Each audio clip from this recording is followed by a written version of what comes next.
नमस्कार। श्रीमद्भागवतं नाम पुराणं लोकविश्रुतं श्रीनिवास श्रद्धया युक्तो मम संतोष कारणम।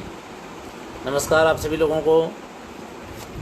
हम लोग आचार्य परिचय कर रहे हैं, अलंकार शास्त्र के आचार्यों का परिचय।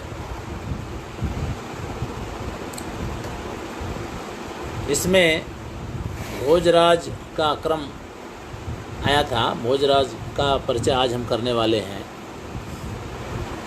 तो धारा नरेश, धारा नगरी के राजा भोज भारतीय इतिहास में विद्वानों के आश्रयदाता एवं उदार दानशील कहे जाते हैं। विद्वानों का इतना सम्मान शायद ही किसी राजा ने किया हो।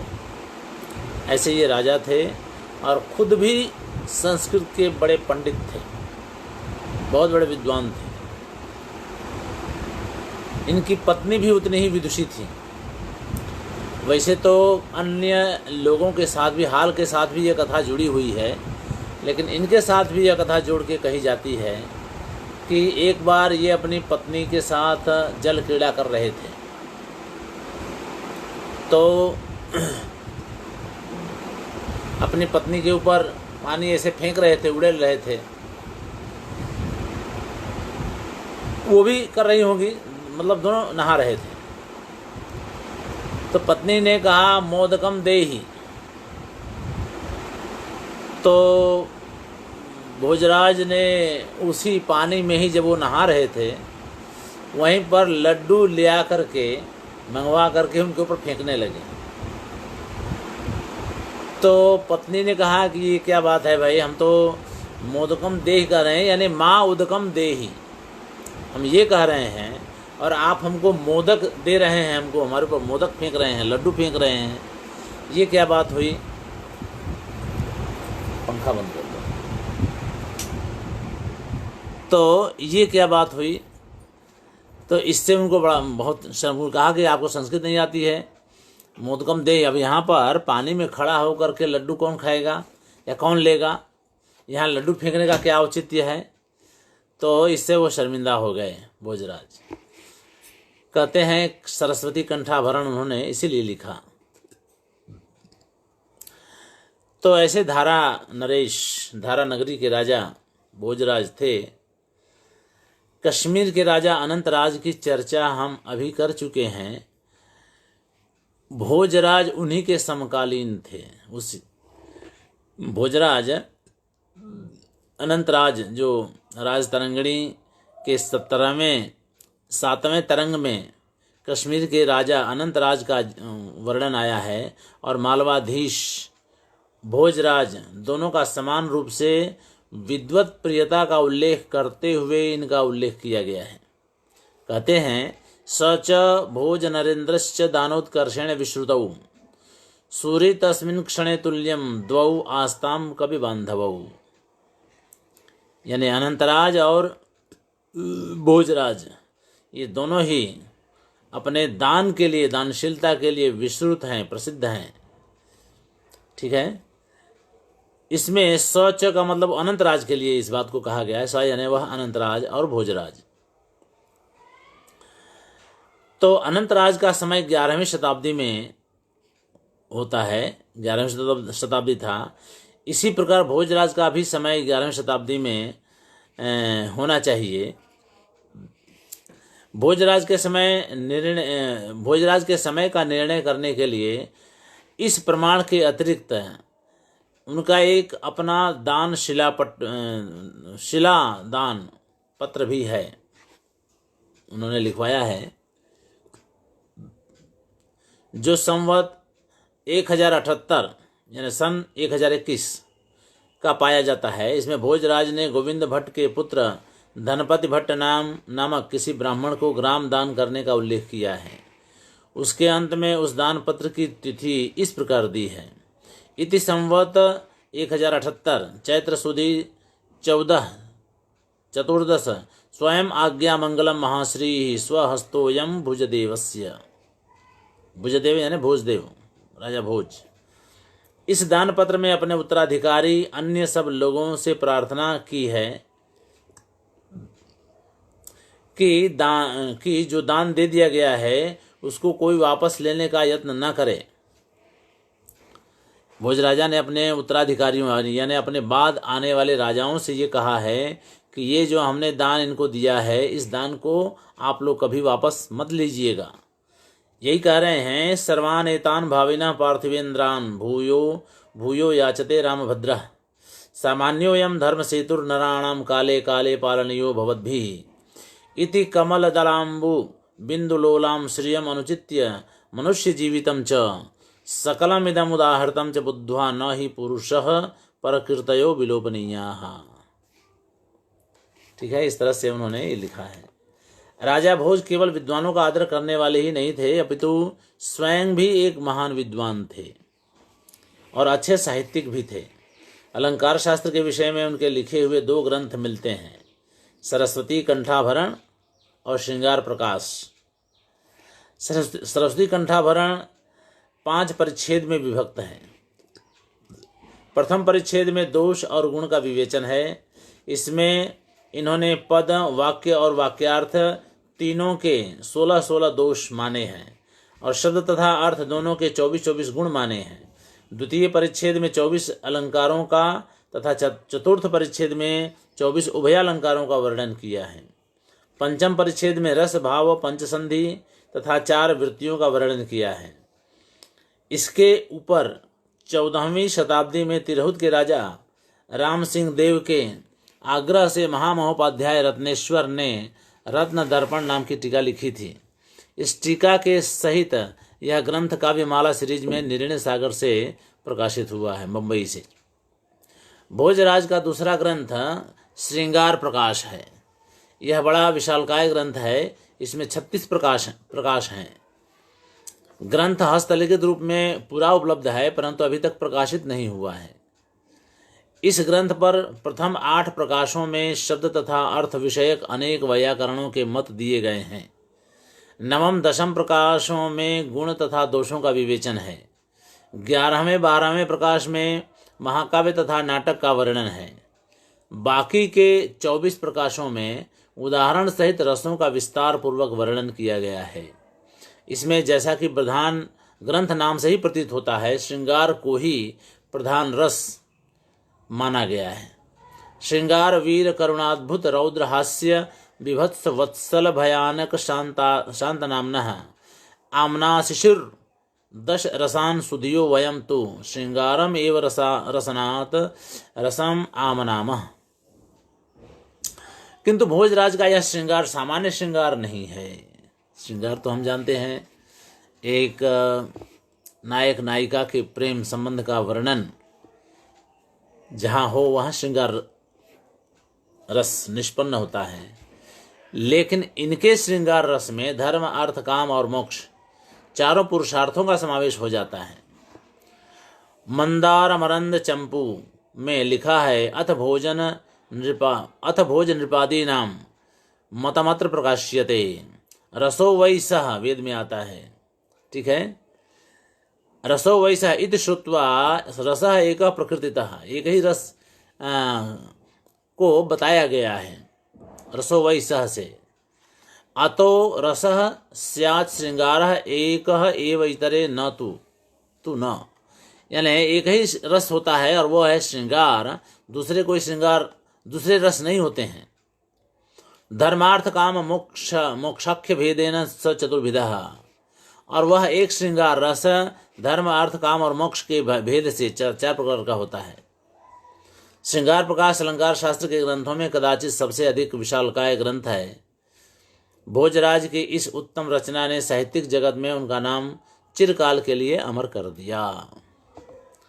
तो इस प्रकार से राजा भोज का यह परिचय संक्षिप्त परिचय है, लेकिन पर्याप्त भी है।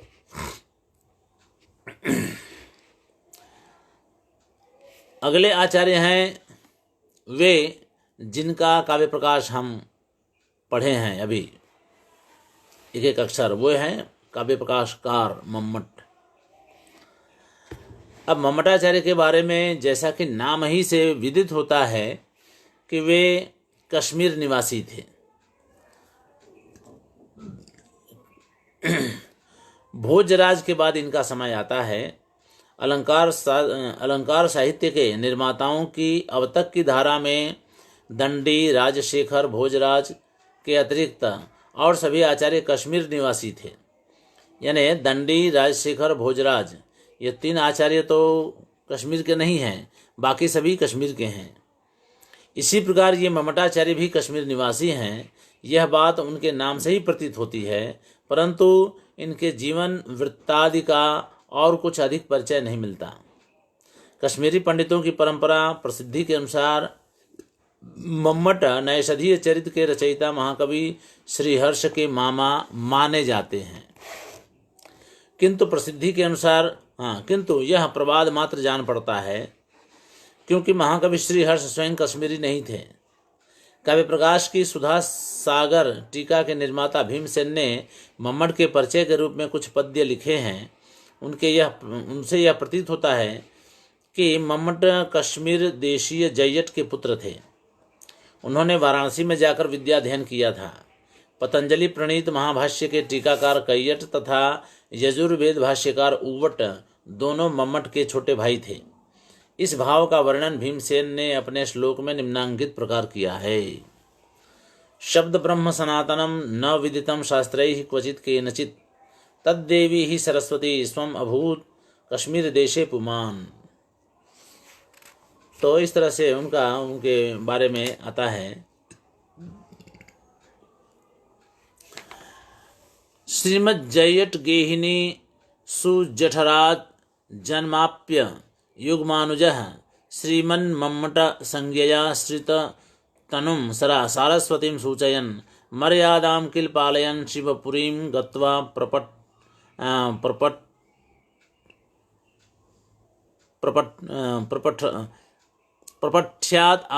प्रपठ्यादरात् शास्त्रं सर्वजनोपकार रसिकः साहित्यसूत्रं व्यधात् तद्वृत्तिं च विरच्य गूढ़म् अकरोत् काव्यप्रकाशं स्फुटं वैदग्ध्यैकनिदानमर्थिषु चतुर्वर्गप्रदं सेवनात् कस्तस्य स्तुतिमाचरेत् कविरहो को वा गुणान् वेदितुं शक्तः स्यात् किल मम्मटस्य भुवने वाग्देवतारूपिणः श्रीमान् कैयट औवटो हि अवरजौ यच्छात्रताम् आगतौ भाष्याब्धिं निगमं यथाक्रमम् अनुव्याख्याय सिद्धिं गतौ।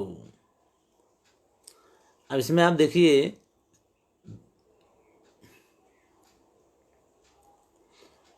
शिवपुरीम गत्वा प्रपठ्य आदरात, यानी शिवपुरी जा करके पढ़ करके आदर से के साथ पढ़ करके वे शास्त्र को अच्छी तरह से पढ़ करके सर्व जनोपकार रसिका सभी लोगों के उपकार रूप जो रसिक है वे मम्मटाचार्य साहित्य सूत्रम व्यधात साहित्य सूत्र की रचना की। और उनके अवरज थे कौन? तो कैयट और औवट यानी उव्वट। इस तरह से इनका विचार किया है। इस विवरण के अनुसार मम्मट का जन्म जयट गेहिनी यानी जयट की पत्नी से उनका जन्म हुआ था, यानी वो जयट के पुत्र थे। और श्रीमान कैयट और औवट ये दोनों उनके छोटे भाई थे, जिन्होंने भाष्याब्धिम निगमम यथाक्रमम अनुव्याख्याय महाभाष्य तथा वेदों पर व्याख्या लिखी थी। इस प्रकार मम्मट रूप में स्वयं सरस्वती देवी के कश्मीर देश में पुरुष के रूप में अवतार लिया था। ठीक है,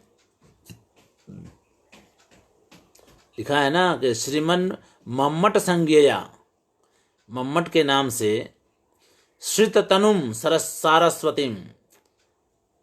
ठीक है, सरस्वती ने अपना शरीर धारण किया था मम्मट के रूप में, यह बताने के लिए मर्यादाम किल पालयन शिवपुरीम, मर्यादा का पालन करते हुए शिवपुरी में जाकर के उन्होंने अध्ययन किया, फिर आए और इस शास्त्र का की रचना की। इस तरह से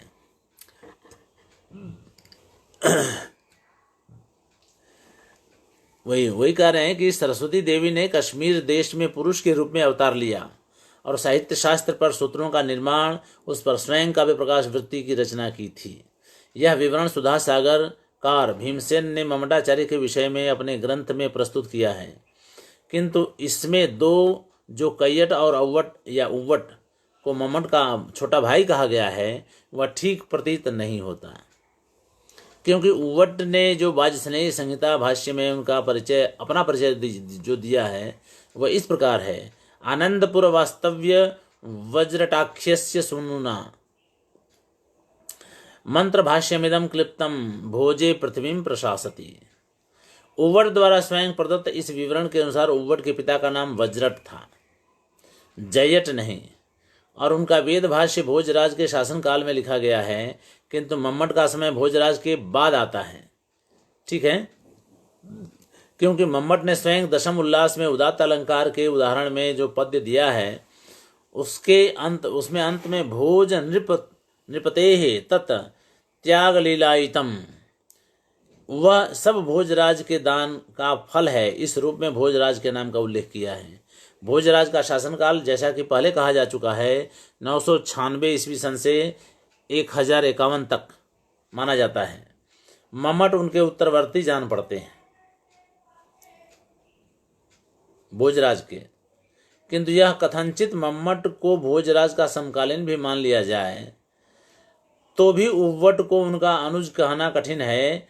हाँ, कैयट को उनका अनुज माना जा सकता है, क्योंकि कैयट ने भी कैयटो जयट आत्मजा के अनुसार अपने को जयट का पुत्र कहा है, किंतु उव्वट तो वज्रट के पुत्र हैं, वो जयट के पुत्र नहीं हैं।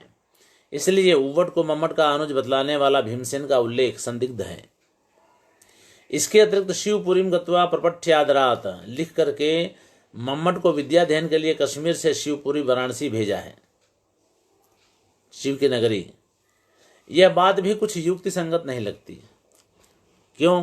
क्योंकि इतने सारे आचार्य तो कश्मीर में ही हुए थे। अब देखिए, यहाँ पर एक बात और कहनी पड़ती है। आजकल लोग कश्मीरियत कहते हैं, ये कश्मीरियत है, ये कश्मीर। भाई पिछले 100-200 साल, मान लीजिए ज़्यादा से ज़्यादा 300 साल से तक ही कश्मीर का इतिहास नहीं माना जा सकता है।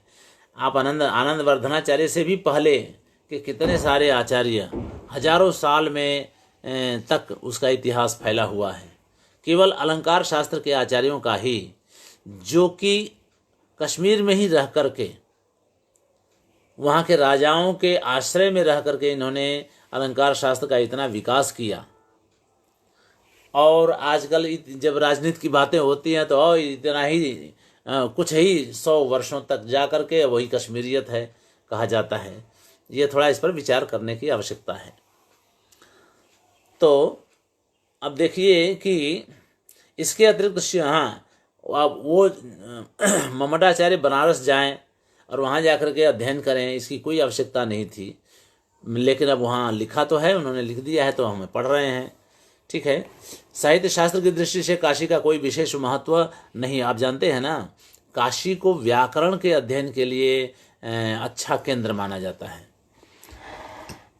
साहित्य शास्त्र के लिए नहीं। कहा जाता है पतंजलि ने भी महाभाष्य काशी में ही लिखा था, तो व्याकरण के लिए वो एक अच्छा स्थान तो था, अध्ययन का अच्छा केंद्र था। अलंकार शास्त्र का अच्छा अध्ययन का केंद्र तो कश्मीर ही था। तो वहाँ से मम्मटाचार्य को आकर के बनारस में पढ़ना पड़े, काशी में पढ़ना पड़े, इसकी कोई आवश्यकता नहीं लगती है। इसलिए मम्मट के लिए कश्मीर को छोड़कर काशी आने का कोई विशेष प्रयोजन नहीं लगता। इन सब कारणों से भीमसेन का मम्मट विषय को प्रयुक्त परिचय अप्रामाणिक मालूम पड़ता है। भीमसेन का यह लेख मम्मट के लगभग 600 वर्ष बाद 1723 में लिखा गया था, इसलिए उसमें अधिकतर कल्पना से काम लिया गया है। उव्वट ने अपने रिक्त प्रातिशाख्य में अपने को वज्रट का पुत्र लिखा है और वाजस्नेह संहिता में भोजे राज्यम प्रशासत लिखा है। इन दो बातों से उव्वट का संबंध मम्मट से नहीं जुड़ता। तो ये है, उव्वट मतलब उनके छोटे भाई नहीं थे, यही बात निकल के आ रही है। अब काव्य प्रकाश के कर्ता कितने हैं? क्या अकेले मम्मट हैं या कोई और भी है? इस पर चर्चा करें। देखिए, इस पर हम थोड़ा ध्यान विशेष देंगे मम्मट के परिचय पर, इसलिए कि हम इन्हीं के ग्रंथ को पढ़े हैं अभी काव्य प्रकाश को, तो इसलिए इनको थोड़ा सा विस्तार से इनका परिचय हम कर लें। तो एक तो काव्य प्रकाश के कर्ता के रूप में साधारणतः दो आचार्य आते हैं। एक तो स्वयं मम्मट हैं और दूसरे एक अल्लट का भी नाम आता है।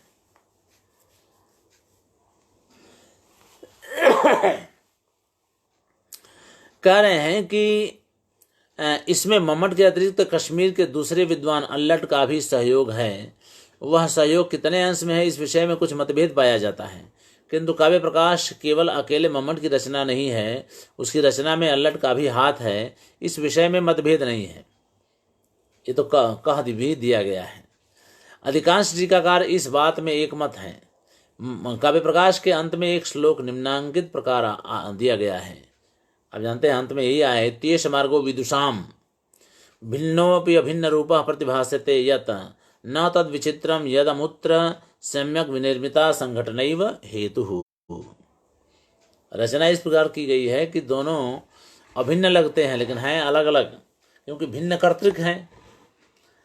काव्य प्रकाश के सबसे पूर्ववर्ती टीकाकार माणिक्य चंद्र, जो कि एक जैनाचार्य थे, उन्होंने लिखा है, अथ चायम ग्रंथो अन्येन आरब्धो अपरेण च समापित इति द्विखंडोपि संघटना वशात अखंडायते। यानी यह ग्रंथ दूसरे एक के द्वारा आरंभ किया गया और दूसरे के द्वारा समाप्त किया गया, लेकिन दो खंड में यह इसकी रचना हुई है। फिर भी रचना ऐसी है कि वह अखंड जैसी लगती है। आप लोगों को टुकड़ा मतलब वहाँ कहीं ज्वाइंट नहीं दिखेगा, ये नहीं लगेगा कि यहाँ से किसी और की रचना है। इसी प्रकार काव्य प्रकाश के संकेत टीका के निर्माता रुचक ने इसकी व्याख्या में लिखा है, एतेन महामतीनां प्रसरण हेतुरेश ग्रंथो ग्रंथ कृतानेन कथम अपि असमाप्त वशात अपरेण च पूरित अवशेषत्वात् द्विखंडोपि। ठीक है ना, यानी ग्रंथकार दो हैं, एक ने आरंभ किया, दूसरे ने पूरा किया। इन दोनों टीकाकारों ने इस बात की ओर संकेत किया है कि ग्रंथ का आरंभ अन्य विद्वान के द्वारा अर्थात मम्मटाचार्य के द्वारा किया गया, किंतु किसी कारण से वे इसको समाप्त नहीं कर सके, तब इसकी समाप्ति दूसरे विद्वान के द्वारा की गई। किंतु दो निर्माताओं के द्वारा बनाए जाने पर भी यह ग्रंथ अखंड सा प्रतीत होता है। हमको लगेगा नहीं कि दो लोगों ने इसको लिखा है, बनाया है इसको। परंतु इन टीकाकारों ने न तो स्पष्ट रूप से इस बात का उल्लेख किया है कि पूर्व ग्रंथकार मम्मट ने कितना भाग लिखा है और दूसरे ने कितना भाग लिखा है, इस बात का उन्होंने कहीं कोई स्पष्ट उल्लेख नहीं किया है।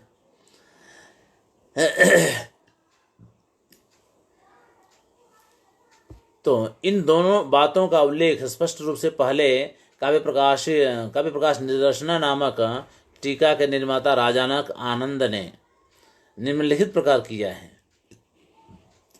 कृतः श्री मम्मटाचार्य वर्यैः परिकरावधि, यानी परिकर अलंकार का तक आचार्य मम्मट ने लिखा है। ग्रंथः संपूरितः शेषम, और बाकी ग्रंथ को पूरित किया विधाय अल्लट सूरिणा, अल्लट सूरी ने किया बाकी के, यानी परिकर अलंकार तक तो मम्मटाचार्य ने लिखा, उसके बाद उन्होंने छोड़ दिया, चाहे जिस भी कारण से छोड़ा हो, और उसके बाद अल्लट सूरी ने बाकी के भाग को पूरा कर दिया।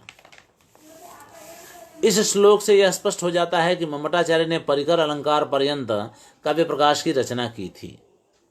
उसके बाद कदाचित उनका देहावसान हो गया था या किसी अन्य कारण से वे ग्रंथ को समाप्त नहीं कर सके, तो शेष ग्रंथ की रचना अल्लट या अलट नाम के विद्वान ने करके इस ग्रंथ को पूरा कर दिया। इस प्रकार की घटना कादंबरी ग्रंथ के विषय में भी हुई है। कादंबरी भी द्विकर्तृक है ना, एक तो खुद बाणभट्ट ने लिखा है और दूसरा उनके ही पुत्र महेंद्र ने लिखा है, तो इस तरह से वो द्विकर्तृक है। तो मम्मटाचार्य का यह काव्य प्रकाश भी दो लोगों के द्वारा, एक मम्मटाचार्य स्वयं और दूसरे अल्लट सूरी या अलग सूरी या अलट सूरी, जो भी कहे, अल्लट या अलट, यह तो एक बात हुई। इसके अनुसार दशम उल्लास के परिकर अलंकार के अधिकांश ग्रंथ की रचना मम्मट ने की। उसके बाद जो थोड़ा भाग रह गया उसकी पूर्ति अलग सूरी ने कर दी। पर इसके अतिरिक्त एक दूसरा मत भी पाया जाता है। उसके अनुसार काव्य प्रकाश का एक भाग मम्मटाचार्य का और दूसरा भाग अलट सूरी का लिखा हुआ यह बात नहीं, अपितु सारा का सारा ग्रंथ दोनों विद्वानों की सम्मिलित रचना है। यह एक दूसरा मत हो जाता है। जैसे नाट्य दर्पण में रामचंद्र गुणचंद्र, आप जानते हैं ना, ये दोनों आचार्य हेमचंद्राचार्य के पाटन में रहने वाले आचार्य हेमचंद्र के शिष्य थे। तो ये दोनों ही मिलकर के नाट्य दर्पण लिखा। तो जब नाम आता है तो रामचंद्र गुणचंद्र एक का नाम नहीं ले सकते हैं, केवल रामचंद्र को नहीं कह सकते हैं या केवल गुणचंद्र को नहीं कह सकते हैं, दोनों को कहना पड़ता है, रामचंद्र गुणचंद्र। आप जानते हैं इन्होंने अपने नाट्य दर्पण में माना है कि सुख जो है, रस जो है सुख दुखात्मक होता है। ठीक है, ये बात हम चर्चा में आ चुके हैं, हम कर चुके हैं इस पर। संपूर्ण नाट्य दर्पण गुणचंद्र और रामचंद्र की सम्मिलित कृति है। इसी प्रकार संपूर्ण काव्य प्रकाश मम्मट और अल्लट की सम्मिलित रचना है। तो आगे इसी दूसरे मत का उल्लेख भी उसी काव्य प्रकाश निदर्शना टीका में राजानक आनंद ने अन्यों के मत को दिखलाते हुए किया है।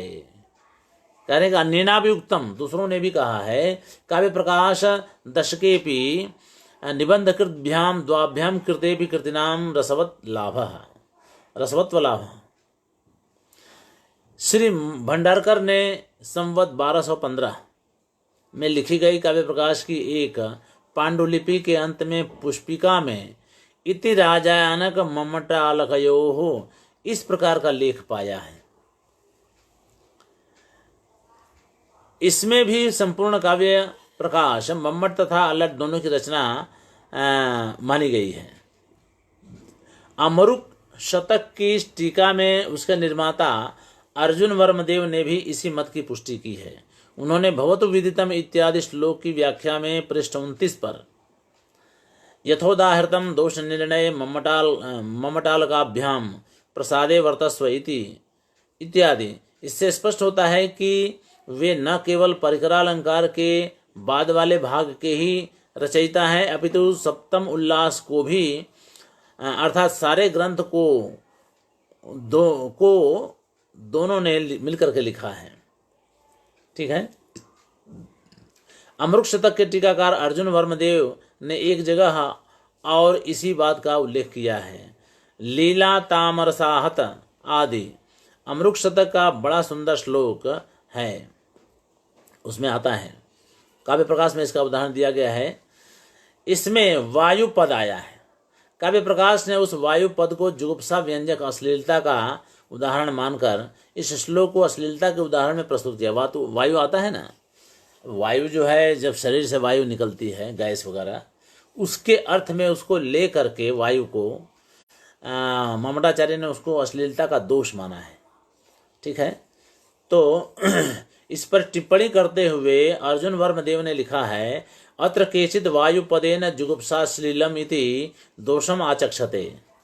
कुछ लोग हैं जो वायु, यहाँ इस अमरुक शतक में वायु पद जो आया हुआ है उसको अश्लीलता और जुगुप्सा का वाचक माना है और इस प्रकार यह दोषपूर्ण है ऐसा माना है। तदा वाग् देवता देश इति व्यवसितव्य एव असौ, किंतु ह्लादैकमयी वर लब्ध प्रसादौ काव्य प्रकाशकारो प्रायेण दोष दृष्टि। इसमें भी काव्य प्रकाशकारो यह द्विवचन का प्रयोग किया है, इसलिए सिद्ध होता है कि दो काव्य प्रकाशकार हैं, एक नहीं है।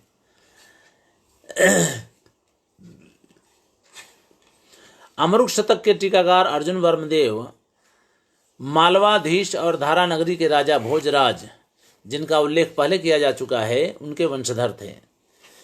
वे भोज के बाद धारा के राज सिंहासन को अलंकृत करने वाले 13वें राजा थे। 1211 से लेकर 1216 तक के उनके शिलालेख पाए जाते हैं, अर्थात वे काव्य प्रकाशकार के लगभग 100 वर्ष बाद हुए होंगे। काव्य प्रकाश की संकेत टीका के प्रथम तथा दशम उल्लास के अंत की पुष्पिकाओं में एक और संकेत मिलता है। इसके प्रथम उल्लास के अंत की और दशम उल्लास के अंत की पुष्पिकाएं निम्न प्रकार हैं। इति श्रीमद् राजानक मल्लक राजानकम अल्लक मम्मट रुचक विरचिते निज ग्रंथ काव्य प्रकाशन संकेते प्रथम उल्लास।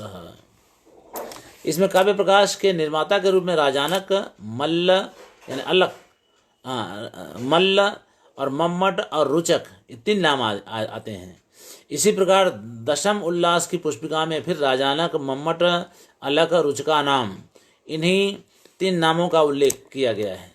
इससे प्रतीत होता है कि संकेत टीका के निर्माता रुचक काव्य प्रकाश का 2 नहीं 3 आचार्यों की कृति मानते हैं, यानी 3 को कर्ता मानते हैं।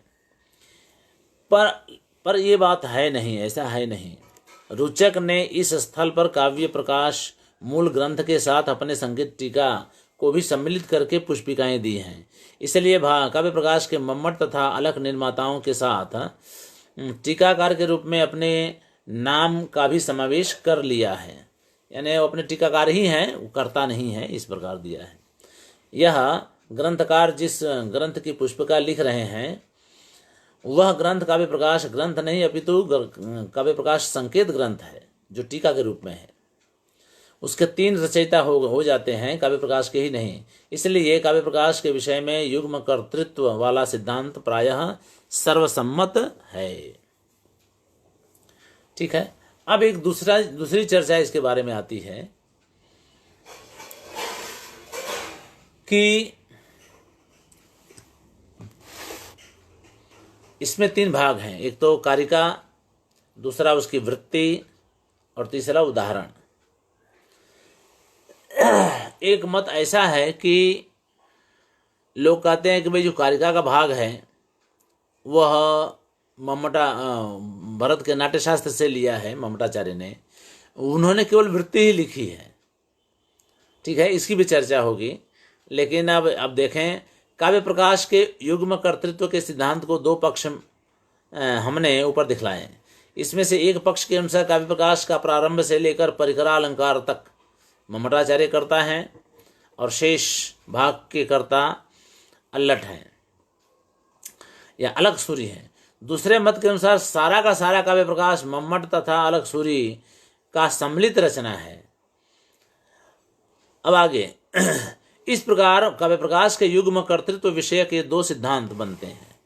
इसी प्रसंग में एक और तीसरा सिद्धांत भी है, वह भी काव्य प्रकाश को 2 व्यक्तियों की रचना मानता है, किंतु उसकी विचार शैली भिन्न प्रकार की है। ध्वन्यालोक,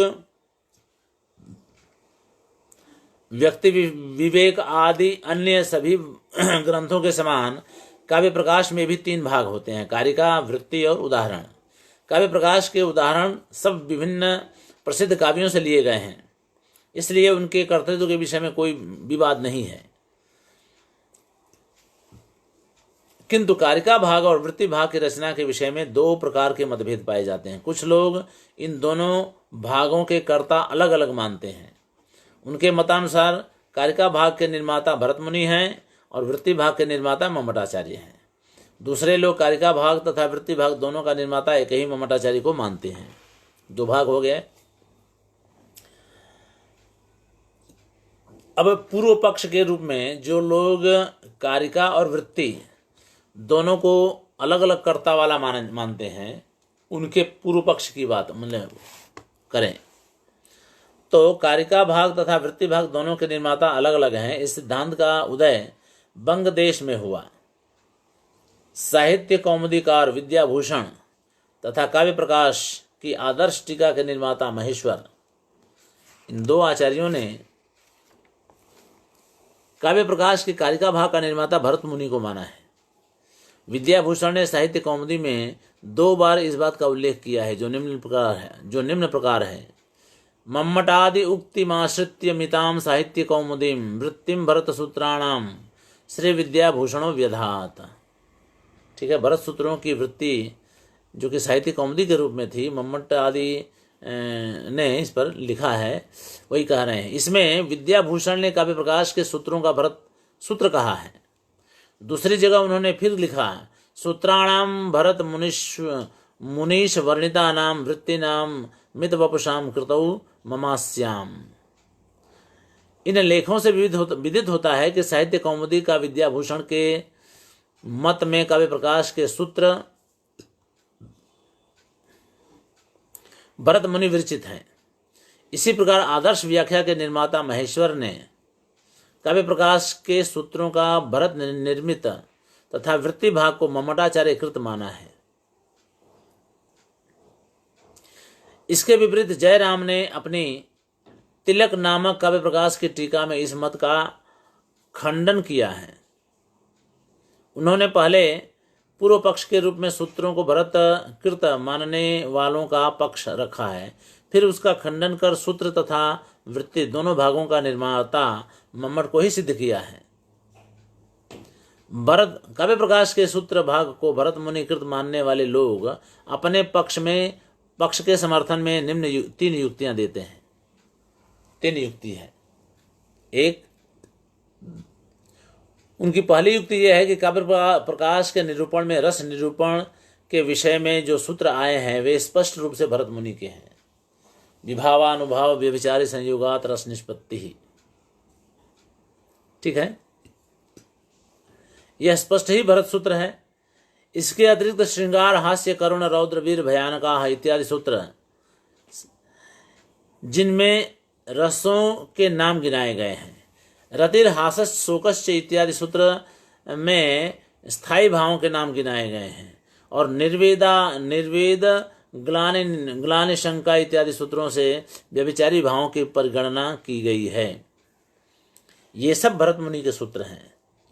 ये तीनों सूत्र भरत नाट्यशास्त्र के 6ठे अध्याय में क्रमशः 14, 17 और 21 संख्या वाले हैं।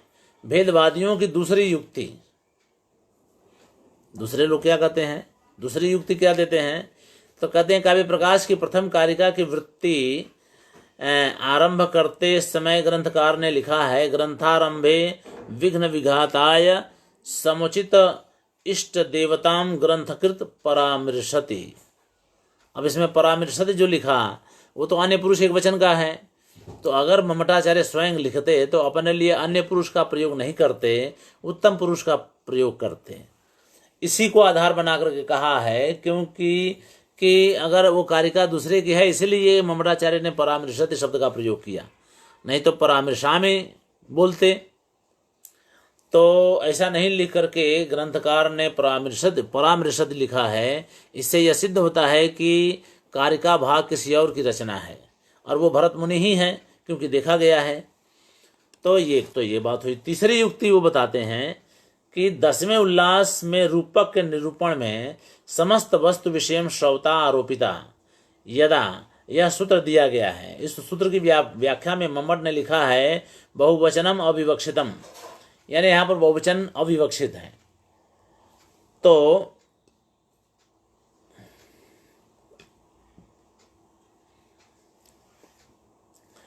अब अविवक्षित है, इसका मतलब क्या हुआ कि यहाँ पर द्विवचन भी हो सकता है, ये उनका आशय है। भेदवादियों का कहना है कि यदि कारिका भाग के निर्माता मम्मट स्वयं होते तो पहले सूत्र भाग में आरोपिता इस बहुवचन का प्रयोग नहीं करते, आरोपिता ही कर दिए होते। अब आरोपिता मूल पाठ में है तो उसी की व्याख्या करते हुए यहाँ पर बहुवचन को अविवक्षित मान करके कथन कर रहे हैं, ठीक है, अविवक्षित मान रहे हैं। अगर वो खुद ही उसके अगर बहुवचन अविवक्षित होता तो अविवक्षित आरोपिता पहले ही कर दिए होते, ठीक है ना। आरोपिता बहुवचन करने के बजाय वो आरोपिता कर देते। तो इस तरह से वो कह रहे हैं कि भाई बहुवचन है, तो उसका स्पष्टीकरण अविवक्षित करके दिया जो उन्होंने। यह बताता है कि मूल सूत्र में जो आरोपिता है वह किसी और ने लिखा है और उसको अविवक्षित करके जो जस्टिफाई किया जा रहा है वो मम्मटाचार्य कर रहे हैं। तो दोनों अलग अलग कर्ता हो गए, ये बात है। अब उनकी खंडन तो करना पड़ेगा, तो खंडन कर रहे हैं, देखिए कैसे। इन 3 युक्तियों के आधार पर भेदवादी काव्य प्रकाश के सूत्रों को भरत मुनि की रचना बाता मानते हैं और काव्य प्रकाशकार को केवल उन सूत्रों पर लिखने वाली वृत्ति का कर्ता मानते हैं। किंतु यदि इन युक्तियों पर विचार किया जाए तो ये तीनों ही युक्तियां एकदम थोथी और निस्सार हैं, सार रहित हैं। पहली युक्ति में भरत मुनि के 3 ऐसे सूत्र प्रस्तुत किए गए हैं जो काव्य प्रकाश में ज्यों के त्यों पाए जाते हैं। यह ठीक है, वे तीनों सूत्र भरत मुनि के बताए गए हैं, बात सही है। उनको काव्य प्रकाशकार ने ज्यों का त्यों अपने ग्रंथ में उद्धृत कर लिया है, पर उससे सारे सूत्रों के भरत मुनि की रचना होने की पुष्टि कैसे हो सकती है? क्योंकि उन्होंने जहाँ जहाँ भरत मुनि के सूत्रों को उद्धृत किया है वहाँ लिखे हैं उत्तम ही भरत मुनिना, ऐसा करके उनका भरत मुनि का उल्लेख किया है। तो अगर पूरी की पूरी रचना भरत मुनि की होती तो कहीं सेलेक्टिवली कहीं कहीं पर जैसे विभावानुभाव्य विचारी रस सूत्र जो है उस पर ही भरत मुनि का उल्लेख क्यों करते? ठीक है ना। इससे यह सिद्ध होता है कि जहाँ जहाँ भरत मुनि से उन्होंने लिया है वहाँ वहाँ भरत मुनि का नाम भी लिया है, उद्धृत उनका नाम भी बोला है कि भाई ये भरत मुनि की रचना है। तो बाकी जहाँ जहाँ उन्होंने भरत मुनि का नाम नहीं लिया है वहाँ भरत मुनि की रचना नहीं है, वो उनकी अपनी रचना है, यह सिद्ध होता है। ठीक है।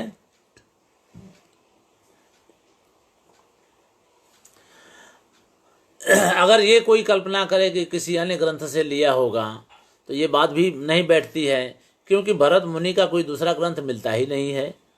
ठीक है, इसलिए वो बात टिकती नहीं है, वो टिक नहीं सकती है। अब दूसरी युक्ति को कहें तो कहें अब काव्य प्रकाश के आरंभ में जो समुचित इष्ट देवताम ग्रंथकृत परामर्शति, अब ये तो आम बात है ना, ये तो ग्रंथकार जो है, मैं ही ग्रंथकार हूँ पर मैं अपने आप को अन्य पुरुष में रख करके मैं लिखूंगा, ये तो परंपरा रही है। केवल मम्मटाचार्य ने ऐसा किया हो ऐसा नहीं है, बहुत सारे आचार्यों ने लिखा है ऐसा। नागेशः कुरुते सुधीहि, ठीक है। विश्वनाथ ने भी साहित्य दर्पण में के आरंभ में इसी प्रकार वाग देवताया सामुख्यम आधत्ते, अपने लिए आधत्ते लिखा है, अन्य पुरुष का प्रयोग किया है। उसी तरह से नागेशः कुरुते सुधीहि में नागेश ने भी अपने लिए कुरुते इस क्रियापद का प्रयोग किया है, प्रथम पुरुष का। तो यह संस्कृत साहित्य के ग्रंथकारों की सामान्य प्रवृत्ति रही है, परंपरा रही है। वे कदाचित अपनी निराभिमानिता के सूचनार्थ उत्तम पुरुष का प्रयोग नहीं करना चाहते हैं, उसको छोड़ देते हैं। तीसरी युक्ति है, अब ये थोड़ी समझदारी का अभाव है तीसरी युक्ति में। वो कह रहे हैं कि भाई आरोपिता यदा, हाँ, समस्त वस्तु विषयम श्रवता आरोपिता, वो जो रूपक अलंकार है उसमें जो बहुवचन का प्रयोग किया है उसकी शुरुआत द्विवचन से होती है, यानी जहाँ पर संपूर्ण आरोपण हो तो उसमें क्या होता है कि जब कापालिक वाले उदाहरण में रात्रि को कापालिकी कहा, उसके हाथ में खप्पर है, उसमें चमकते हुए हड्डियों की टुकड़ियां हैं, ठीक है, वो चल रही है, घूम फिर रही है।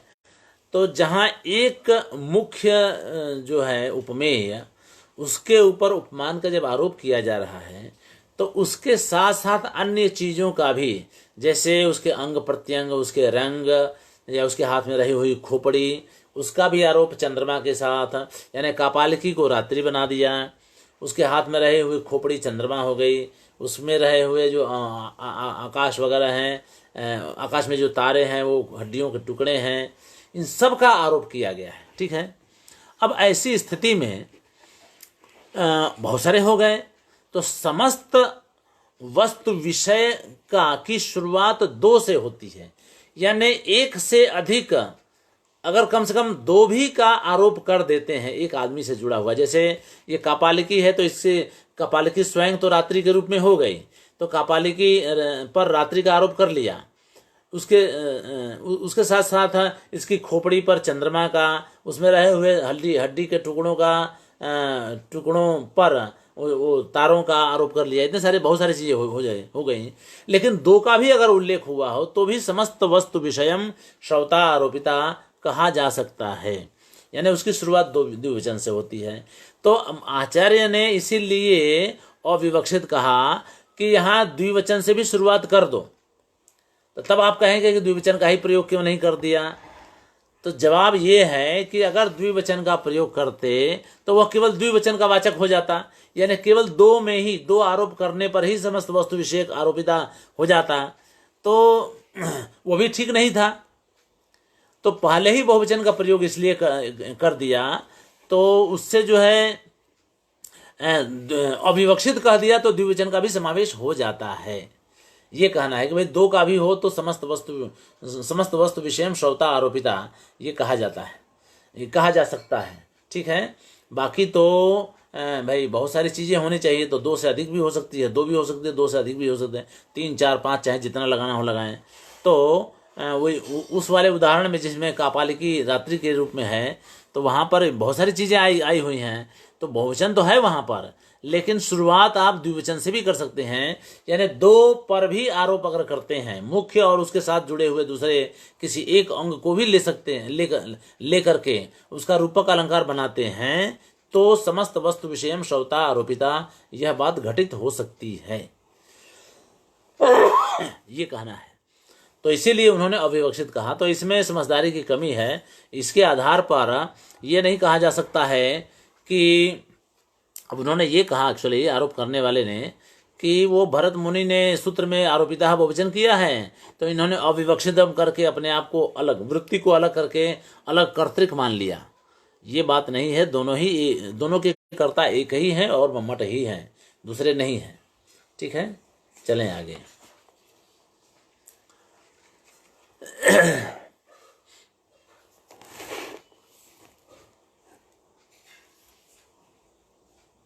हाँ, अब एक तो ये हुआ कि जिन लोगों ने भेद माना है वे तो भी उसके अपने समर्थन में उन्होंने भेद का समर्थन किया। ठीक है, वो भेद युक्ति संगत नहीं है, इसका भी खंडन कर दिया गया। बात यहीं नहीं रुकती है, अब आगे बात ये चलती है कि कारिका भाग और वृत्ति भाग दोनों के कर्ता ममटाचार्य ही हैं। इसके समर्थन में कुछ युक्तियां उपलब्ध हैं जिनका उल्लेख हमें करना चाहिए। अब मैं इसका उल्लेख कल करूंगा, इसलिए कि ये थोड़ा लंबा है और हमें थोड़ा ध्यान से देखना चाहिए इसको। तो इसलिए अब आज यहाँ बात पूरी करते हैं। नमस्कार।